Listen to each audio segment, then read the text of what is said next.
Intensitas hujan yang masih tinggi di Pulau Jawa menyebabkan harga sayur mayur meroket naik. Dan di Pasar Baru Bantar Gebang di Bekasi contohnya, kenaikan lebih dari 100%. Kenaikan harga sayur mayur di Bekasi sudah terjadi selama 1 minggu.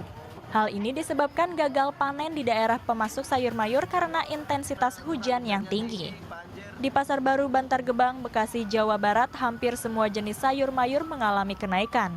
Bahkan untuk kacang buncis, kacang panjang, wortel, dan terong, kenaikannya hingga 100%.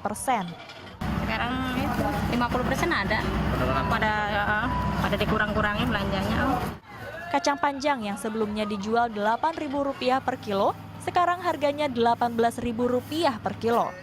Sedangkan untuk kacang buncis dari Rp6.000 per kilonya, sekarang mencapai Rp18.000 per kilonya. Cabai rawit hijau keriting dan cabai Jepang naik dari Rp20.000 per kilo jadi Rp32.000. Kenaikan harga ini sangat memberatkan konsumen. Bagi saya sangat memberatkan sekali itu kacang, terus buncis itu terutama terus terong itu Pak naiknya tinggi sekali. Menyusahkan Mas. Ya kita aturan beli sekilo jadi seperempat karena gaji apa-apa kan nggak naik. Kenaikan ini juga ditambah pasokan yang sering terlambat karena tertahan oleh banjir di sejumlah wilayah. Tri Iswanto melaporkan untuk NET. Ini sebenarnya akhirnya kita berpikir kita harus makan apa, karena ternyata dengan adanya banjir dan tentunya bencana yang sedang terjadi di Indonesia sekarang ini, belakangan ini maksudnya, harga ayam naik.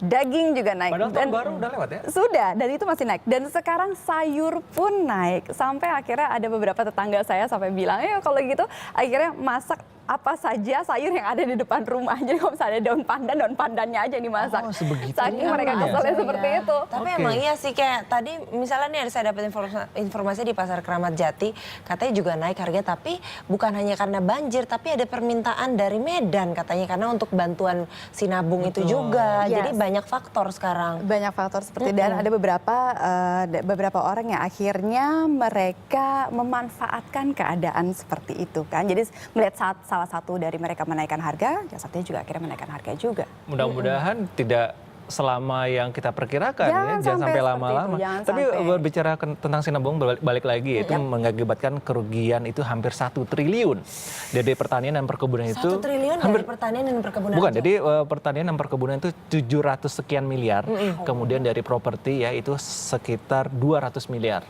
Aduh, jadi makanya tidak disalahkan kalau mereka tuh menuntut modal bagi petani dan pekebun di Sinabung untuk bekerja seperti itu. Karena tidak bisa melakukan apapun karena semua lahan tertutup abu. Betul. Bisa jadi karena yang dari Jawa beras-berasnya dikirim ke Sumatera, Sinabung. Tidak mungkin kita di Jawa sendiri tergenang air karena banjir, makanya semua bahan naik. Betul. Nah,